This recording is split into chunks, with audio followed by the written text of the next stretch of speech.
टेबलमा अर्थात् हामी मेचमा सहभागी हुनुभन्दा अगाडि केही परमेश्वरको वचन हामी हेर्नेछौँ। यो जुन अगाडि राखिएको मेच रोटी दाखरस यहाँनिर राखिएको छ, यो कुनै क्रिस्चियन विधि विधान होइन, यो नियम होइन है, तर बाइबलले भन्छ हामी त्यसलाई बुझेर अनि जानेर मात्रै लिनु भन्छ। यहाँ करन्थीको किताबमा यो कुरा लेखिएको छ, किनभने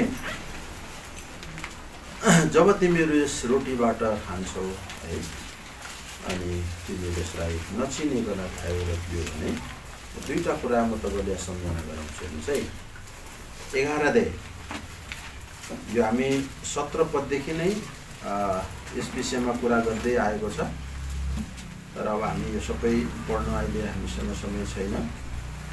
पहिलो कुरा चाहिँ यो कुनै मान्छेले बनाएको यो नियम होइन, अनि यो चाहिँ प्रभुले नै सुरु गर्नुभएको यो टेबल हो। कारण प्रभुले जुन रातमा पक्राउ पर्नुभयो त्योभन्दा अघि चेलाहरूसँग उहाँले पहिला निस्तारको चाड गर्नुभयो। निस्तारको चाडपछि उहाँले फेरि प्रभु भोज स्थापना गर्नुभयो। हातमा रोटी लिएर यो मेरो शरीर हो जो धेरैको लागि तोडिनेछ, मेरो सम्झनामा गर भन्नुभयो। अनि हातमा फेरि पनि अलिकति अङ्गुरको रस लिएर दाखरस लिएर भन्नुभयो, यो मेरो रगतमा भएको नयाँ करार हो जो धेरैको लागि बन्नुहुन्छ। त्यस कारण उहाँले सुरु गर्नुभएको हुनाले गर्दा अब यसलाई हामी कसरी लिने भन्ने कुरा चाहिँ यहाँनिर प्रेरित पावलले लेखेको कुरा हामी पाउँछौँ। करन्थी 11 अध्याय। अच्छा, तपाईँले पहिला पढ्नुहोस्, कति पद पढ्नुहोस् भने 25 देखि नै पढ्नुहोस् ल, 24 देखि नै पढ्नुहोस्। र धन्यवाद दिएर त्यसलाई बाँच्नु भएर भन्नुभयो, ल्याऊ खाऊ, यो मेरो शरीर हो जो तिमीहरूका निम्ति तोडिएको छ, मेरो सम्झनामा यो गर। यही प्रकारले खाना खाइसक्नु भएपछि उहाँले यसो भन्दै कचौरा पनि लिनुभयो, यो कचौरा मेरो रगतमा भएको नयाँ बाचा हो, जहिले जहिले तिमीहरू यो पिउँछौ मेरो सम्झनामा यो गर्ने गर। जहिले जहिले तिमीहरू यो रोटी अनि यो दाखरस खान्छौ र पिउँछौ तिमीहरूले मेरो सम्झनामा गर भन्छ। यसकारण सधैँ एउटा कुरा तपाईँहरूलाई पहिला पनि भने जस्तो लाग्छ, हामीले सम्झना त्यो कुराको हुन्छ जुन कुरा पहिला हामीले गरेका हुन्छौँ या देखेका हुन्छौँ होइन। सम्झना भनेको चाहिँ हाम्रो जीवनमा घटेको घटनाहरू चाहिँ हामी सम्झिन्छौँ, तर कुनै पनि चिज हाम्रो जीवनमा घटेकै छैन सम्झना त्यो चाहिँ कल्पना हुन्छ। जस्तो हामीलाई कुनै पनि जीवनमा त्यो घटना घटेकै छैन भने चाहिँ हामी कल्पना गर्छौँ, तर सम्झना चाहिँ हामीले हाम्रो जीवनमा भोगेको हामीसँग भएका घटनाहरूलाई चाहिँ हामी सम्झना गर्छौँ। त्यसैले यहाँनिर भन्छ मेरो सम्झनामा तिमीले गर्ने गर भन्छ। यसको मतलब हामीले के सम्झना गर्छौँ होइन, प्रभुको त्यो क्रुसको घटनालाई हामीले सम्झिनु। त्यो क्रुसको कुरा चाहिँ के हो, तपाईँले मेरो जीवनमा त्यो कुरा तपाईँलाई मैले थाहा गरेको हुनुहुन्छ होइन। त्यसै कारण अब यहाँ तल आएर के भन्छ त्यसपछि तपाईँले पढ्नुहोस्, 26 पद पढ्नुहोस्। किनकि जहिले जहिले तिमीहरू यो रोटी खान्छौ र यो कचौरा पिउँछौ तिमीहरूले उहाँ नआउन्जेल प्रभुको मृत्युको प्रचार गर्दछौ। यो अचम्मको कुरा हो। हाम्रो प्रचारलाई चाहिँ हामी के को प्रचार भन्छौँ भन्नुहोस् त, के प्रचार गर्नु भन्छ हामी भन्नुहोस् न। सुसमाचार प्रचार भन्छौँ नि त हामी होइन। हाम्रो सुसमाचार प्रचार भनेर हामी सुसमाचार प्रचारको कुरा गर्छौँ, तर यो संसारको लागि सुसमाचार चाहिँ कस्तो अचम्म प्रकारको सुसमाचार छ। तपाईँले संसारमा पहिला पहिला हामीलाई जबसम्म यो टेलिफोनहरू प्रशस्त थिएन, फोनहरू थिएन, अनि चिठी पत्रहरूको आदान प्रदान हुने चलनहरू हुन्थ्यो, त्यतिखेर जुन चिठीमा चाहिँ धागोले बाँधेर आयो भने त्यो चिठी चाहिँ कस्तो चिठी भनिन्थ्यो थाहा छ तपाईँहरूलाई? अशुभ चिठी क्या। धागोले बाँधेको चिठी छ भने चाहिँ अनि त्यो हुलाकेले पनि त्यतिखेर त्यो धागोले बाँधेको चिठी चाहिँ विशेष गरेर हतार गरेर पुऱ्याउनु पर्थ्यो। हाम्रो फिक्कर इलामबाट डाक बाजे भनेर ग्रहण गरेको थियो क्या, तो कुप्रो थियो बिचरा। अनि ऊ चाहिँ डाक बोकेर नै अब पहाड इलामदेखि मधेस आउने अन्त त्यतिखेर एउटा हातमा चाहिँ भाला दिन्थ्यो अरे अनि घन्टी टाङटाङ टाङटाङ टाङटाङ टाङटाङ पार्दै कुद्नु पर्ने उनीहरूको हतियार नै भाला अनि त्यो डाकबाजेले पनि हामीलाई भन्थ्यो इमर्जेन्सी चिठीहरू आज पुऱ्याउनु पऱ्यो भने चाहिँ कुदेको पहाडदेखि मधेसम्म कुदेर जानु पर्थ्यो भने चाहिँ कति दुःख थियो है अनि त्यतिखेर चाहिँ त्यस्तो इमर्जेन्सी चिठीहरू जस्तो थियो र विशेष गरेर त्यो चिठी जसमा चाहिँ धागो बाँधेको हुन्थ्यो अन्त त्यो धागो बाँधेको चिठी चाहिँ अशुभको चिठी भनिन्थ्यो हो यसैले मरेको खबरलाई चाहिँ वास्तवमा अशुभको खबर भन्छ तर यहाँनिर प्रभुको वचनले भन्छ तिमीहरू के को प्रचार गर्दछौ के को प्रचार मृत्युको प्रचार अनि त्यही मृत्युको प्रचारलाई चाहिँ हामी संसारमा के को प्रचार भनेर प्रचार गर्छौँ सुसमाचार किनभने संसारमा सबै आज मरेको खबर चाहिँ दुःखकै खबर भनेर हामी संसारमा बुझ्छौँ तर संसारमा एउटा यस्तो मृत्यु छ जुन मृत्युले चाहिँ संसारलाई खुसी दिन सक्छ अर्थात् त्यो चाहिँ प्रभु यीशु ख्रीष्टको कस्तो छ मृत्यु यस कारण संसार गुड फ्राइडे भन्छ नि मान्छेले क्या यद्यपि हिसाब गर्दा ठ्याक्कै गुड फ्राइडेमै ख्रीष्ट जन्मेको मृत्यु भएको कुरा हिसाब मिल्दैन अलिकति अगाडिदेखि नै गर्नुपर्छ किनभने इस्टर सन्डे भन्नुको लागि चाहिँ आइतबार बौरी उठाएको हिसाब गर्दाखेरि चाहिँ 3 दिन 3 रात पुग्दैन शुक्रबारबाट भन्दा चाहिँ तर जे होस् मान्छेले गुड फ्राइडे अर्थात् ख्रीष्टको मृत्युको दिनलाई गुड भन्छ क्या असल दिन भन्छ कस्तो अचम्मको कुरा है संसारभरि मान्छे मरेको कस्तो अशुभ खबर ल्यायो भन्छ तर प्रभु यीशु ख्रीष्ट मरेको खबर चाहिँ संसारको लागि एउटा खुसीको खबर हो यसैले हाम्रो संसारमा प्रचारको विषय चाहिँ के हो तिमी चट्टै निको हुन्छौ बाइबललाई तिमीले अनि बाइबल च्यार्दै होइन भूतले चट्टै छोड्छ यो सबै सुसमाचारमा पर्दैन हाम्रो सुसमाचारको विशेष विषय चाहिँ हो ख्रीष्ट तपाईको निम्ति मेरो निम्ति मर्नुभयो यो चाहिँ मुख्य सुसमाचार अनि प्रश्न हुन्छ किन मर्नुभयो साटोमा मर्नुभयो तपाईले एउटा लभर बर्ड्सको कथा सायद सुन्नु भएको होला कतिले कस्तो त्यो कथा पढ्दाखेरि मलाई कति बेरसम्म मेरो मन कस्तो भइबस्यो क्या एउटा लभर बर्ड्सको कथा छ जन्मको कथा रहेछ हो के हुन्छ भने त्यो लभर बर्ड्समा चाहिँ त्यो दुईटा चाहिँ भाले पोथी अब होइन त्यो लभर बर्ड्स अन्त त्यो दुईटा के अरे भाले पोथी चाहिँ साह्रै अब नामै त लभर बर्ड्स प्रेमी चराहरू यति माया गर्ने पोथीले भालेलाई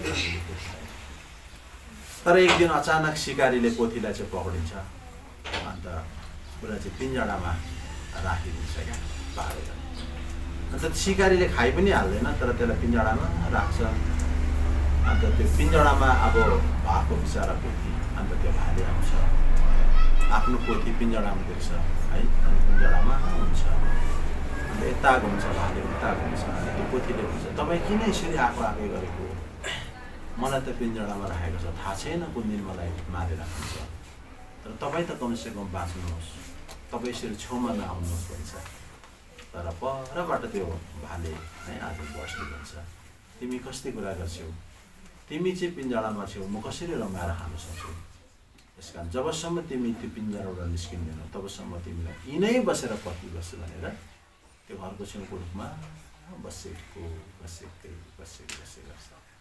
हो आज बस्यो भोलि बस्यो त्यो छोड्दैन उसको अब मान्छे दुष्ट मान्छेले त पिञ्जडामा पारे होइन त्यो उनीहरूको भावनालाई बुझेन मालिकले बस्दा 1 दिन 2 दिन 3 दिन 4 दिन अब त्यो भालेले खानु पनि जाँदैन चर्नु पनि जाँदैन खालि आफ्नो पोथीलाई हेरेको एक दिन हेर्दा त्यो भाले भोकले लडेर मर्छ कति रुन्छ त्यतिखेर त्यो लभर बर्ड्स उसको पोथी है कति रुन्छ उसले कति भनेको हुन्छ तपाईँ जानुहोस् तपाईँ चर्नुहोस् तपाईँ खानुहोस् होइन तर जाँदैन हो त्यही बस्छ अन्त अब पछि त्यो मालिकलाई त्यस्तै एउटा मुड आउँछ अनि त्यो छोडिदिन्छ क्या उसले त्यो पोथीलाई अन्त त्यो पोथी छोडिदिएपछि त्यो पोथी पनि त्यही ठाउँमा जान्छ त्यही हाँगामा जुन हाँगामा जसको भाले बसेको हुन्छ ऊ जबसम्म मर्दैन त्यहाँ बसेको गर्छ अन्त त्यो पोथी पनि त्यही हाँगाबाट मर्छन् क्या कस्तो एउटा त्यो चराको त्यो घटना एउटा कथा जस्तो छ तर कस्तो राम्रो सन्देश त्यसले बोकेको छ होइन एउटा भालेले किन उसले आफ्नो जीवन दियो भन्दा उसले आफ्नो प्रेमिकालाई प्रेम गरेको हुनाले। यदि उसले प्रेम नगर्थ्यो भए त्यो स्वार्थी हुन्थ्यो, त्यो चर्ने थियो, अर्कै चरासँग त्यसले बिहा गर्ने थियो होला। तर उसले यति साह्रो प्रेम गर्छ अनि प्रेममा चाहिँ बलिदान हुन्छ भन्ने कुरा त्यहाँनिर त्यो कथाले बताएको छ क्या। यसकारण संसारमा परमेश्वरले हामीलाई प्रेम गर्नुहुन्छ, यसकारण उहाँले हामीलाई प्रेम गर्नै भएको हुनाले गर्दा आज हाम्रो निम्ति प्रभु यीशु ख्रीष्टको मृत्युलाई चाहिँ नि बलिदान भन्छ क्या, सेक्रिफाइस भन्छ। उहाँको यीशु ख्रीष्टको मृत्यु भन्दैनौँ, तर यीशु ख्रीष्टको के भन्छौँ? बलिदान भन्छ। उहाँलाई क्रुसिफाई गरियो भन्छ नि, उहाँलाई क्रुसमा टाँगियो अनि उहाँ चाहिँ हाम्रो लागि सेक्रिफाइस भयो, बलिदान। यसैले प्रभु यीशु ख्रीष्टको मृत्युमा चाहिँ हाम्रो निम्ति बलिदान छ, त्याग छ भनेको छ। यसैले त्यो चिजलाई हामीले प्रचार गर्नु चाहिँ हाम्रो प्रचारको मुख्य आधार हो। यसकारण संसारमा धेरै क्रिस्चियनहरूले प्रचार गर्ने विषय, थुप्रै विषयहरू प्रचार गर्छन्, तर जुन विषय उसले प्रचार गर्नुपर्ने त्यो विषय चाहिँ उसले बुझाइरहेको हो। उसको निम्ति किन ख्रीष्ट मर्यो होइन? त्यो लभर्स बर्डको भालेले यदि त्यो उसको आज उसको पत्नीलाई माया नगरेको भए ऊ त्यो हाँगा छोडेर चढ्न सक्दैन हो। तर ऊ हेरेको जबसम्म ऊ मर्दैन तबसम्म त्यहीँ बस्छ। ऊ एक दिन मरेर जान्छ अनि उसको पत्नीले पनि त्यहीँ गएर उसले के गर्छ? आफ्नो प्रेम त्याग्छ। प्रेममा चाहिँ एउटा त्याग गरिरहेको छ। त्यस कारण आज तपाईँ र मेरो संसारको जो मान्छेको प्रेम छ नि, हामी त स्वार्थी मान्छेहरू नि त। हाम्रो प्रेममा के त्याग छ? केही त्याग छ, केही बलिदान छ। हामीले कसैलाई केही गरिदियौँ भनेदेखि गीत गाइहाल्छौँ हामी, त्यसलाई मैले यस्तो गरिदिएको थिएँ, त्यसले बिर्स्यो भनेर हामी भन्छौँ। तर प्रभुले तपाईँ र मलाई के गरेर थाहा छ? प्रभुले कहिले पनि आज हामीलाई के गर्नुभयो होइन? हाम्रो प्रेमको आज सम्बन्धमा मैले यस्तो गरेँ भनेर प्रभु कहिले पनि भन्नुभयो। यस कारण यो सेक्रिफाइस भन्ने कुरा चाहिँ त्यो। यस कारण जहिले तिमीहरू खान्छौ तिमीले मृत्युको आज उहाँको प्रचार, यो चाहिँ गुड न्युज हो, यो शुभ समाचार हो। तपाईँले आज ख्रीष्ट तपाईँको निम्ति बलिदान भयो भन्ने तर बुझ्नै भएको छैन भने यो खाएको त तपाईँले के त्यो प्रसाद खाएको जस्तो नै, यो त क्रिस्चियनको प्रसाद होइन नि। यो अहिले खानुपर्छ भनेर खाने होइन। तपाईँले ख्रीष्टको बलिदानलाई कति बुझ्नुभयो? मैले कति बुझेँ? यदि मैले साँच्चै नै ख्रीष्टको निम्ति ख्रीष्टको प्रेमलाई मैले बुझेको छु, उसले मलाई यति धेरै प्रेम गर्नु हुँदो रहेछ भनेर बुझ्यो भने त्यो बलिदानले त्यो एउटा पन्छीको मैले कथा भने त्यो पन्छीले त बुझिन् मलाई यति साह्रो माया गर्ने मेरो पति थियो। उनी यहीँ बसेर मरेको, अब म किन बाँच्नु? यसको जबसम्म म मर्दिनँ तबसम्म म यही हालमा बस्छु। यस कारण अघि मैले जुन पढेको हामीले पथ्य कोरिन्थीको 5 हाम्रो निम्ति एकजना हामी उहाँको लागि ख्रीष्टको निम्ति तपाईँ र मेरो लागि ख्रीष्ट बलिदान भयो भने आज ख्रीष्टको निम्ति चाहिँ तपाईँ र म कति बलिदान भएको छ। यस कारण हाम्रो आज प्रभु तपाईँ मेरो लागि मर्नु भएको हो, मेरो लागि तपाईँ बलिदान हुनुभएको हो। त्यस कारण तपाईँको निम्ति पनि मैले धेरै चोटहरू खपेको छु, तपाईँको निम्ति पनि मैले धेरै निन्दाहरू सहेको छु, तपाईँको निम्ति पनि मैले धेरै आज प्रहारहरूबाट म होइन आज प्रहारित भएको छु भन्ने कुराको एउटा हामीलाई आभास दिलाउने कुरा चाहिँ छ। त्यस कारण जब तपाईँ र म मेसमा आउँछौँ अनि त्यतिखेर चाहिँ याद गर्नुपर्छ ख्रीष्टले तपाईँलाई कति प्रेम गर्नुभयो अनि तपाईँ चाहिँ कति स्वार्थी हुनुहुन्छ, तपाईँले कति प्रेम गर्नुभयो हो। त्यस कारण जहिले तिमीहरू दिन्छौ त्यो मेरो सम्झना। यदि तिमी यो कुरा बुझ्दैन भने नल्याऊ भने चाहिँ यहाँनिर है पढ्नुहोस् त तल। यदि कसैले यो कुरा नचिनिकन खान्छ, नबुझी खान्छ भने होइन त्यो त आज दोषी पो हुन्छ भनेको छ त। ल 26 पद पढ्नु पहिला। 27मा पढ्नुहोस्। यसकारण जसकसले अघि रीतिले यो रोटी खान्छ वा प्रभुको यो कचरा पिउँछ त्यो प्रभुको शरीर र रगतको दोषी हुनेछ। 29 पद पनि। किनकि जसले प्रभुको शरीरलाई नचिनिकन अयोग्य रीतिले खान्छ र पिउँछ त्यसले आफैमाथि दण्ड ल्याउनका निम्ति खान्छ र पिउँछ। हेर्नुहोस् त दोषी हुनु, दण्डित हुनु पऱ्यो त खाएर क्या। दोषी पनि हुनु अनि के पनि पाउनु, दण्ड पनि पाउनु। यदि तपाईँ र म अयोग्य भएर खाएँ, यदि तपाईँ र मैले नचिनिकन खाएँ भने एउटा प्रसादको रूपमा खानै पर्छ हो। यो त हामीले नखाएका हुन्छ क्रिस्चियन भएपछि भनेर यो खाने कुरा होइन। तपाईँ र मैले चाहिँ आज मैले ख्रिस्टको बलिदानलाई चाहिँ कसरी बुझेको छु हो। जस्तै दुबईमा कतिजना भाइ बहिनीले यही प्रश्न हामी एउटा अप्ठ्यारोमा छौँ, हामीलाई भनिदिनुहोस् न, हामीले मेच नखाएको कतिले 22 वर्ष भयो, 22 वर्ष, कतिले मेच नखाएको हामीले 5-7 वर्ष, यति वर्ष भयो भने हामी के गर्नु, मेच खानु सक्छौँ सक्दैनौँ। मैले भने तपाईँले ख्रिस्टलाई बुझ्नु भएको छ कि छैन? म त त्यो बुझ्दिनँ तपाईँले ख्रिस्टलाई कसरी बुझ्नु भएको छ, चिन्नु भएको छ, मलाई थाहा छैन नि त तपाईँको व्यक्तिगत जीवनको विषय। तर तपाईँले ख्रिस्टलाई बुझ्नु भएको छ कि छैन? त्यसबाट तय गर्छ तपाईँले मेच खाने कि नखाने भनेर। त्यस कारण हामी कसैलाई अधिकार हुँदैन तिमीले मेच खाऊ, तिमीले मेच नखाऊ भन्ने हामीलाई अधिकार छैन। प्रभु यीशु ख्रिस्टसँगै यहुदा इस्करियोतीले मेच रोटीबाट भाग लिँदै प्रभुले मना गर्नु भएन, मलाई धोका दिने भनेर प्रभुले त्यसमा मना गर्नु भएन। त्यस कारण यो सेल्फ एक्जामिनेसन भन्ने कुरा, आफैले जाँच्नु भन्ने कुरा गरेको छ भाइ। त्यस कारण तिमीले आफैले आफैलाई जाँच भनेको छ यहाँनिर होइन, त्यो बताउँदै यहाँनिर मानिसले आफैलाई जाँचोस् र त्यसरी नै यस रोटीबाट खाओस् र यस कचौराबाट पियोस्। यो 28 पदले भन्छ तिमी यस कारण तिमीले आफैलाई, मैले कतिको ख्रिस्टलाई बुझेको छु, मैले कति प्रभुको प्रेमलाई बुझेको छु होइन। एउटा मैले भने एउटा त्यो पन्छीको कथाले त हामीलाई कस्तो भावुक बनाउँछ। त्यो पन्छीले त आफ्नो पतिको प्रेमलाई बुझ्यो अनि उसले त्यो त्यागलाई त्यो बलिदानलाई थाहा पाएर उसले भने त्यो निष्कर्षमा पुग्यो, मेरो लागि मेरो पति मर्नुभयो, म किन जिउँ हो। आज ख्रिस्ट तपाईँको लागि मर्नुभयो, मेरो लागि ख्रिस्ट मर्नुभयो, म कसको लागि जिउँ? त्यस कारण पावलले त्यो कुरा भनेको छ, मेरो लागि मर्नु उत्तम छ तर जिउनु चाहिँ तिमीहरूको लागि छ। त्यस कारण म जिउँछु भने ख्रिस्टको लागि जिउँछु अनि मर्नु मेरो लागि लाभ हुन्छ। आज हामी प्रभुको निम्ति जिउँ, ख्रिस्टको निम्ति जिउनु। संसारमा हाम्रो यो जो जीवन हामी बाँचिरहेका छौँ नि, तपाईँ र म खालि कमाएर भात खानु मात्रै जिन्दगी पाउँदैन हो। हाम्रो विश्वासी जीवनको जियाइ चाहिँ संसारमा फरक छ है।